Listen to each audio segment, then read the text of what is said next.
Hello everyone, ಎಲ್ಲರೂ ಹೇಗಿದ್ದೀರಾ? ಎಲ್ಲರೂ ಚೆನ್ನಾಗಿದ್ದೀರಾ ಅಂತ ಅನ್ಕೋತೀನಿ. ನಾನು ಕೂಡ ತುಂಬಾ ಚೆನ್ನಾಗಿದ್ದೀನಿ. ಫಸ್ಟ್ ಟೈಮ್ ಯಾರಾದರೂ ನನ್ನ ಚಾನಲ್ನ ನೋಡ್ತಾ ಇದ್ದರೆ ಪ್ಲೀಸ್ ಸಬ್ಸ್ಕ್ರೈಬ್ ಮಾಡ್ಕೊಂಡು ನೋಡಿ ಅಂತ ಹೇಳ್ತೀನಿ. ಇವತ್ತು ನಾನು ದಾಲ್ ತಡ್ಕ ಹಾಗೆ ಜೀರಾ ರೈಸ್ನ ಮಾಡ್ತಾ ಇದ್ದೆ. ಫಸ್ಟು ಬೇಳೆನ ಬೇಯಕ್ಕಿಟ್ಕೊಂಡು ಆಮೇಲೆ ಈ ಕಡೆ ಜೀರಾ ರೈಸ್ನು ಕೂಡ ಮಾಡ್ಕೊಂಡಿದ್ದೀನಿ. ಬೇಳೆನ ಒಂದು 3 to 4 ಟೈಮ್ಸು ಚೆನ್ನಾಗಿ ಕೂಗಿಸ್ಕೊಂಡು ಆಮೇಲೆ ಒಂದು ಕಡಾಯಿಗೆ ಸ್ವಲ್ಪ ಸಾಸಿವೆ, ಜೀರಿಗೆ, ಹಾಗೆ ಹಸಿಮೆಣಸಿನ್ಕಾಯಿ, ಕರಿಬೇವು, ಈರುಳ್ಳಿ, ಟೊಮೆಟೊ ಎಲ್ಲನೂ ಹಾಕಿ ಚೆನ್ನಾಗಿ ಬಾಡಿಸ್ಕೋಬೇಕು. ಇದು ಚೆನ್ನಾಗಿ ಸ್ಮೂತಾಗಿ ಪೇಸ್ಟ್ ಥರ ಆಗಬೇಕು. ಯಾಕಂದರೆ ನಾವೇನೋ ರುಬ್ಕೊಳ್ಳಲ್ಲ ಅಲ್ವಾ, ಅದಕ್ಕೋಸ್ಕರ ಎಷ್ಟು ಚೆನ್ನಾಗಿ ಸ್ಮೂತ್ ಆಗುತ್ತೆ ಅಷ್ಟು ಚೆನ್ನಾಗಿ ಬಂದಿರುತ್ತೆ. ಹಾಗೆ ಬೇಳೆನೂ ಅಷ್ಟೇ ನಾವು ಚೆನ್ನಾಗಿ ಬೇಯಿಸ್ಕೋಬೇಕು. ಒಂದು 3 to 4 ವಿಸಲ್ನೇ ಹಾಕಿಸ್ಕೋಬೇಕಾಗುತ್ತೆ. ಬೇಳೆ ಫುಲ್ ಸ್ಮೂತಾಗಿ ಬೆಂದ್ರೇ ಈ ದಾಲ್ ತಡ್ಕ ಚೆನ್ನಾಗಿ ಬರೋದು. ಆಮೇಲೆ ಸ್ವಲ್ಪ ಖಾರದ ಪುಡಿ, ಅರಿಶಿನ ಪುಡಿ, ಹಾಗೆ ಧನಿಯಾ ಪುಡಿ ಮತ್ತು ರುಚಿಗೆ ತಕ್ಕಷ್ಟು ಉಪ್ಪು ಹಾಕಿ ಇದನ್ನು ಒಂದು 10 ನಿಮಿಷ ಕೂಗಿಸ್ಕೊಂಡು ಮೇಲೆ ಸ್ವಲ್ಪ ಕೊತ್ತಂಬರಿ, ಹಾಗೆ ಗರಂ ಮಸಾಲ, ಹಾಗೆ ಕಸೂರಿ ಮೇಥಿ ಕೂಡ ಹಾಕಿದ್ದೀನಿ. ಮೇಲೆ ತುಪ್ಪದ ಒಗ್ಗರಣೆ ಹಾಕೋಬೋದು ಬೇಕು ಅಂದರೆ. ಅಂದರೆ ಇದು ಕಂಪ್ಲೀಟ್ಲಿ ಆಪ್ಷನಲ್, ನೀವು ಬೇಕು ಅಂದರೆ ಹಾಕ್ಕೊಳ್ಳಿ. ಸ್ವಲ್ಪ ಒಂದು ಕಡಾಯಿಗೆ ತುಪ್ಪನ ಹಾಕಿ ಸ್ವಲ್ಪ ಜೀರಿಗೆ, ಉಪ್ಪು, ಹಾಗೆ ಅಂದರೆ ಖಾರದ ಪುಡಿನ ಹಾಕಿದರೆ ಇದು ಒಳ್ಳೆ ಕಲರ್ ಕೊಡುತ್ತೆ. ಅದಕ್ಕೋಸ್ಕರ ಈ ರೀತಿ ಮಾಡ್ಕೋಬೋದು. ಈ ಕಡೆ ದಾಲ್ ತಡ್ಕ ರೆಡಿ ಆಗೋ ಅಷ್ಟೊಳಗೆ ಜೀರಾ ರೈಸ್ ಕೂಡ ತಣ್ಣಗಾಗಿತ್ತು. ಇದು ಜೀರಿಗೆ ಎಲ್ಲ ಮೇಲೆ ಇರುತ್ತೆ ಅಂತ ನಾನು ಇದನ್ನು ಚೆನ್ನಾಗಿ ಮಿಕ್ಸ್ ಮಾಡಿಕೊಂಡು, ಅಂದರೆ ಮೇಲ್ಗಡೆ ಜೀರಿಗೆ ಇರುತ್ತೆ, ಕೆಳಗಡೆ ಬರೀ ರೈಸ್ ಥರ ಇರುತ್ತೆ, ಅದಕ್ಕೋಸ್ಕರ ಚೆನ್ನಾಗಿ ಮಿಕ್ಸ್ ಮಾಡ್ಕೋಬೇಕು. ಆಮೇಲೆ ಇವತ್ತು ನಾನು ಟಿಫನ್ ಎಲ್ಲ ಮುಗಿಸ್ಕೊಂಡು ಸ್ವಲ್ಪ ಗ್ರಾಸರೀಸ್ನ ತರಬೇಕಿತ್ತು, ಅದಕ್ಕೋಸ್ಕರ ಡಿಮಾರ್ಟ್ಗೆ ಬಂದೆ.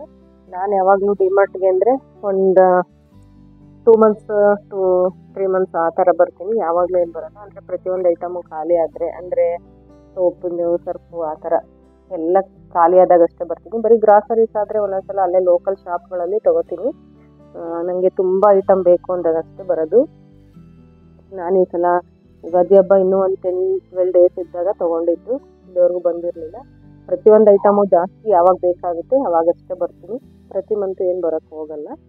ಹಾಗೆ ಇವತ್ತು ಡಿಮಾರ್ಟ್ನಲ್ಲಿ ಶಾಪಿಂಗ್ ಎಲ್ಲ ಮುಗಿಸ್ಕೊಂಡು ಬರ್ತಾ ಒಂದು ಕ್ಲೇ ಕಾರ್ಟ್ನ ನೋಡಿದೆ. ನಾವು ಬರೋ ದಾರಿಲಿದೆ, ಅಲ್ಲಿ ಮಣ್ಣಿನ ಪಾತ್ರೆ ಎಲ್ಲ ತುಂಬಾ ಚೆನ್ನಾಗಿತ್ತು. ನೋಡೋಣ ಅಂತ ಸುಮ್ಮನೆ ಒಂದು ವಿಸಿಟ್ ಕೊಡೋಣ ಅಂತ ಹೋದ್ವಿ ಒಳಗಡೆ. ತುಂಬಾ ಚೆನ್ನಾಗಿದೆ ಅಂತ ಹೇಳ್ಬೋದು. ಆದರೆ ಸ್ವಲ್ಪ ಕಾಸ್ಟ್ಲಿನೇ ಇಲ್ಲೆಲ್ಲ. ಮಣ್ಣಿನ ಪಾತ್ರೆನೇ ಇಷ್ಟೊಂದು ಕಾಸ್ಟ್ಲಿ ಇದೆ ಅಂತ ನನಗಂತೂ ಗೊತ್ತೇ ಇರಲಿಲ್ಲ. ನಾವು ಫಸ್ಟು ಅಂದರೆ ನಾವು ಹಳ್ಳಿಲಿದ್ದಾಗ ಮದುವೆಗೆ ಮುಂಚೆ ಯೂಸ್ ಮಾಡಿದ್ದು. ಬ್ಯಾಂಗ್ಳೂರ್ ಸೈಡ್ ಬಂದಮೇಲೆಲ್ಲ ನಾನು ಈ ಥರ ಮಣ್ಣಿನ ಪಾತ್ರೆ ನೋಡೇ ಇರಲಿಲ್ಲ, ಮಾಡೇ ಇರಲಿಲ್ಲ. ಇವಾಗೆಲ್ಲ ಇದೇ ಟ್ರೆಂಡ್ ಆಗಿಬಿಟ್ಟಿದೆ.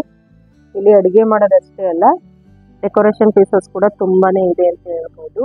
ಎಷ್ಟೊಂದು ಡೆಕೋರೇಷನ್ ಪೀಸಸ್ ಇಟ್ಟಿದ್ರು. ಆದರೂ ಇದು ಬಿದ್ದರೆ ಒಡೆದೋಗುತ್ತಲ್ಲ ಅಂತ ಭಯ ಅಷ್ಟೇ.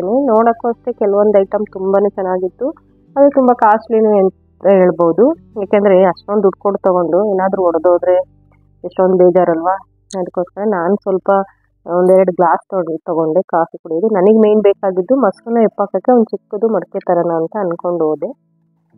ಆಮೇಲೆ 1-2-3 ಅಂದರೆ ಬಾಣಲೆ ಥರ ಒಂದು ನೋಡೋಣ ಮುದ್ದೆ ಎಲ್ಲ ಮಾಡೋಣ ಅಂತ ಇನ್ನೊಂದು 2-3 ಐಟಮ್ ತೊಗೊಂಡು ಬಂದೆ.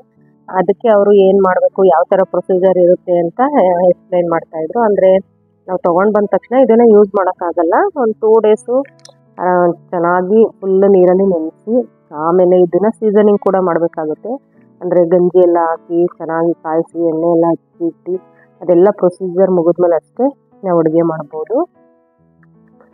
ಡೆಕೋರೇಷನ್ ಐಟಮ್ಮು ಅಷ್ಟೇ ತುಂಬಾ ಚೆನ್ನಾಗಿತ್ತು. ಈ ಮಣ್ಣಿನ ಪಾಟ್ಗಳಾಗಿರ್ಬೋದು, ನೀರು ಕುಡಿಯೋದೆಲ್ಲ ತುಂಬ ಚೆನ್ನಾಗಿತ್ತು ಅಲ್ಲಿ. ಬೇಸಿಗೆಯಲ್ಲಿ ಎಲ್ಲ ನೀರೆಲ್ಲ ತಣ್ಣಗಿರುತ್ತೆ ಅಂತ ತಗೋತಾರೆ. ಅದು ಡಿಸೈನ್ಸ್ ಎಲ್ಲ ಇತ್ತು, ಸಖತ್ತಾಗಿತ್ತು ಅಂತ ಹೇಳ್ಬೋದು. ಇದಂತೂ ತುಂಬಾ ಸೇಲ್ ಆಯಿತು ಅಂತ ಹುಡುಗ ಹೇಳ್ತಾ ಇದ್ದ. ನಾನು ಸ್ವಲ್ಪನೇ ಐಟಮ್ ಮಾತ್ರ ತೊಗೊಂಡು ಬಂದ್ವಿ. ಯಾಕೆಂದರೆ ನೋಡೋಣ ಯಾವ ಥರ ಯೂಸ್ ಮಾಡ್ತೀನಿ ಅಂತ ಗೊತ್ತಿಲ್ಲ ಅಲ್ವಾ. ಯೂಸ್ ಮಾಡೋದು ಮೇಲೆ ಡಿಪೆಂಡ್ ಆಗುತ್ತೆ ನಾವು. ಅದಕ್ಕೋಸ್ಕರ ಸ್ವಲ್ಪ ನಾನು 2-3 ಅಷ್ಟೇ ತೊಗೊಂಡು ಬಂದೆ. ಅಷ್ಟೆಲ್ಲ ಯೂಸ್ ಮಾಡಿ ಅಭ್ಯಾಸ ಇತ್ತು. ಫಸ್ಟ್ ನಾನು ಮದುವೆಗೆ ಮುಂಚೆ ಎಲ್ಲ ನಾವು ಮುದ್ದೆ ಎಲ್ಲ ಮಣ್ಣಿನ ಮಡಿಕೆಲ್ಲೇ ಮಾಡ್ತಿದ್ದು. ಆವಾಗಲೂ ಅಷ್ಟೇ ಎಷ್ಟು ಹೊಡೆದಾಡ್ತಿದ್ದೆ ಅಂತ ನನಗೇನೇ ಗೊತ್ತಿಲ್ಲ. ಅವಾಗೆಲ್ಲ ನಮ್ಮ ಊರುಗಳಿಗೇ ಮಾರಕ್ಕೆ ಬರ್ತಿದ್ರಲ್ವ, ಅವಾಗೆಲ್ಲ ತೊಗೋತಿದ್ವಿ ಮೊದಲು. ಆಮೇಲೆ ಹೊಡೆದಾಕಿ ಎಷ್ಟೊಂದು ಕೊಡಿಸೋದು ಅಂತ ಅಂದಾಗ ತಪ್ಪಲೇಲಿ ಮಾಡ್ತಾಯಿದ್ವಿ. ಆದರೆ ಆಲ್ಮೋಸ್ಟ್ ನನಗೆ ಅವಾಗೆಲ್ಲ ರೂಢಿ ಇತ್ತು, ಆರಾಮಾಗೆ ಮಾಡ್ತಾಯಿದ್ದೆ. ಇವಾಗಲೇ ಬ್ಯಾಂಗ್ಳೂರಿಗೆ ಬಂದಮೇಲೆ ನನಗೆ ರೂಢಿ ತಪ್ಪೋಗಿತ್ತು. ನೋಡೋಣ ಈ ಸಲ ಟ್ರೈ ಮಾಡೋಣ ಅಂತ ಅದಕ್ಕೆ ಫಸ್ಟ್ ಒಂದು 2-3 ತೊಗೊಂಡಿರೋಣ ಸ್ಟಾರ್ಟಿಂಗು. ಮತ್ತು ಕಾಸ್ಟ್ಲಿನೂ ಇದೆ ಅಲ್ವಾ, ಅದಕ್ಕೋಸ್ಕರ. ಆಮೇಲೆ ಮನೆಗೆ ಬಂದು ಒಂದು ರಿಸೆಪ್ಷನ್ ಇತ್ತು, ಸಂಜೆ ರಿಸೆಪ್ಷನ್ಗೆ ಹೋಗೋಕ್ಕೆ ಅಂತ ರೆಡಿ ಆದೆ. ನಾನು ಈ ಸ್ಯಾರಿನ ವೇರ್ ಮಾಡಿದ್ದೀನಿ.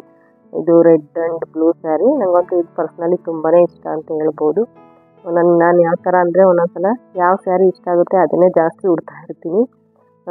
ನಮ್ಮ ನೈಬರ್ ಒಬ್ರದ್ದು ಮದುವೆ ಇತ್ತು, ಸೊ ಹಂಗಾಗಿ ನಾವು ಫ್ಯಾಮಿಲಿ ಎಲ್ಲ ರಿಸೆಪ್ಷನ್ಗೆ ಹೋದ್ವಿ. ಇದು ಸಾಟರ್ಡೇ ಸಂಜೆ. ನನ್ನ ಹಸ್ಬೆಂಡ್ಗೂ ಕೂಡ ಅವತ್ತು ವೀಕ್ ಆಫ್ ಇತ್ತು, ಹಂಗಾಗಿ ಅವರು ನನ್ನ ಮಕ್ಕಳಿಬ್ಬರು ಅವರಿಬ್ಬರು ಒಂದು ಗಾಡೀಲಿ ಬಂದರು, ನಾವಿಬ್ಬರು ಒಂದು ಗಾಡೀಲಿ ರಿಸೆಪ್ಷನ್ಗೆ ಬಂದ್ವಿ. ಇಲ್ಲಿ ವೆಲ್ಕಮ್ ಜ್ಯೂಸ್ ಇತ್ತು, ಅದನ್ನು ಸಹ ಕುಡಿತಾ ಇದ್ವಿ. ಅಂದರೆ ಇವ್ರಿಗೂ ಜ್ಯೂಸ್ ಅಂದರೆ ಮಾಮೂಲಿ ಜ್ಯೂಸ್ ಇಟ್ಟಿರಲಿಲ್ಲ, ಕಬ್ಬಿನಲ್ಲಿ ಇಟ್ಟಿದ್ರು, ಅದಕ್ಕೆ ಇಸ್ಕೊಂಡು ಕುಡಿತಿದ್ದು. ಮಾಮೂಲಿ ಫಾಂಟಾ, ಮಿರಿಂಡಾ ಆ ಥರ ಎಲ್ಲ ಆದರೆ ನಾನು ಕುಡಿಯೋಕ್ಕೆ ಹೋಗಲ್ಲ. ಇವ್ರು ಕಬ್ಬಿನಲ್ಲಿ ಇಟ್ಟಿದ್ರು, ತುಂಬಾ ಚೆನ್ನಾಗಿತ್ತು. ಅದಕ್ಕೆ ನಾನಂತೂ 2 ಸಲ ತೊಗೊಂಡು ಕುಡಿತಾ ಇದ್ದೆ. ಆಲ್ಮೋಸ್ಟ್ ನಾವು ಹೋಗೋಷ್ಟರೊಳಗೆ ಒಂದು 8:30 ಆಗೋಗಿತ್ತು ಅಂತ ಹೇಳ್ಬೋದು. ಜನಗಳು ಅಷ್ಟೇ, ಆಗಲೇ ಎಲ್ಲರೂ ರಿಸೆಪ್ಷನಿಗೆ ನಿಲ್ಲಿಸಿದ್ರಲ್ವ, ಯಾರೂ ಹೋಗಿ ಕುತ್ಕೊಳ್ಳೇ ಇಲ್ಲ. ಎಲ್ಲರೂ ಹೋಗಿ ಆಗಲೇ ರಿಸೆಪ್ಷನ್ಗೆ ಕ್ಯೂ ಥರ ನಿಂತ್ಕೋತಾ ಇದ್ರು. ಇವಾಗ ಅಷ್ಟೇ ಅಲ್ವಾ, ಯಾರು ಬಂದು ನಿಂತ್ಕೊಳ್ಳಲ್ಲ. ಇವಳು ಹುಡುಗಿ ತಂಗಿ ನನ್ನ ಮಗನ ಕಿತಾಪತಿ ಮಾಡ್ತಿದ್ಲು. ನಾವು ಪಕ್ಕ ಮನೆಯನ್ನೇ ಇದ್ದಿದ್ದಕ್ಕೆ ಮೊದಲಿಂದನೂ ಸ್ವಲ್ಪ ಇವನ ಜೊತೆ ಅಟ್ಯಾಚ್ಮೆಂಟ್ ಜಾಸ್ತಿ ಇತ್ತು, ಹಂಗಾಗಿ ಕಿತಾಪತಿ ಮಾಡ್ತಾ ಇದ್ಲು ಅವಳು. ನಾವು ಸ್ವಲ್ಪ ಹೊತ್ತು ಆರಾಮಾಗಿ ಕೂತಿದ್ವಿ, ಯಾಕೆಂದರೆ ಅಲ್ಲಿ ತುಂಬಾ ಮುಂದೆ ಕ್ರೌಡ್ ಇತ್ತು. ಸ್ವಲ್ಪ ಖಾಲಿ ಆಗಲಿ, ಎಲ್ಲರೂ ಅಷ್ಟು ಯಾರು ಬಂದು ಚೇರ್ ಮೇಲೆ ಕುತ್ಕೋತಾನೆ ಇರಲಿಲ್ಲ. ಎಲ್ಲರೂ ಸೀದಾ ಹೋಗ್ಬಿಟ್ಟು ಅಲ್ಲಿ ರಿಸೆಪ್ಷನ್ಗೆ ಹೋಗೋಕ್ಕೆ ಕ್ಯೂ ನಿಂತ್ಕೋತಾ ಇದ್ರು. ನಾವು ಮಾತ್ರ ಸುಮಾರು ಹೊತ್ತು ಸ್ವಲ್ಪ ಖಾಲಿ ಆಗಲಿ ಆಮೇಲೆ ಹೋಗೋಣ, ಅಷ್ಟೊಂದು ಜನ ಇದ್ರಲ್ವ. ನಾವು ಬಂದಿದ್ದೆ ಆಲ್ರೆಡಿ ಲೇಟ್ ಆಗಿತ್ತು, ಅದಕ್ಕೆ ಯಾಕೆ ಅಷ್ಟೊಂದು ಅರ್ಜೆಂಟ್ ಮಾಡ್ಕೊಂಡು ಹೋಗೋದು, ಆರಾಮಾಗಿ ಕೂತ್ಕೊಂಡು ನಿಧಾನಕ್ಕೆ ಊಟ ಮುಗಿಸ್ಕೊಂಡು ನಿಧಾನಕ್ಕೆ ಹೋದ್ರಾಯ್ತು ಅಂತ ನಾವಂತೂ ಕೂತಿದ್ವಿ. ಬೇರೆಯವರೆಲ್ಲರೂ ಯಾರು ಬಂದು ಕುತ್ಕೋತಾನೆ ಇರಲಿಲ್ಲ, ಸುಮ್ಮನೆ ಹೋಗಿ ಸೀದಾ ರಿಸೆಪ್ಷನ್ ಹತ್ರನೇ ನಿಂತ್ಕೊಂಡಿದ್ರು. ಅಲ್ಲಂತೂ ತುಂಬಾ ಕ್ರೌಡ್ ಇತ್ತು. ಅವರಂತೂ ಫೋಟೋಗ್ರಾಫರ್ ಹಿಡಿಯೋರು ಒಂದೇ ಸಲ ತುಂಬ ಜನನ ನಿಲ್ಲಿಸಿ ಫೋಟೋ ತೆಗಿತಾ ಇದ್ರು. ಯಾರು ಸ್ವಲ್ಪ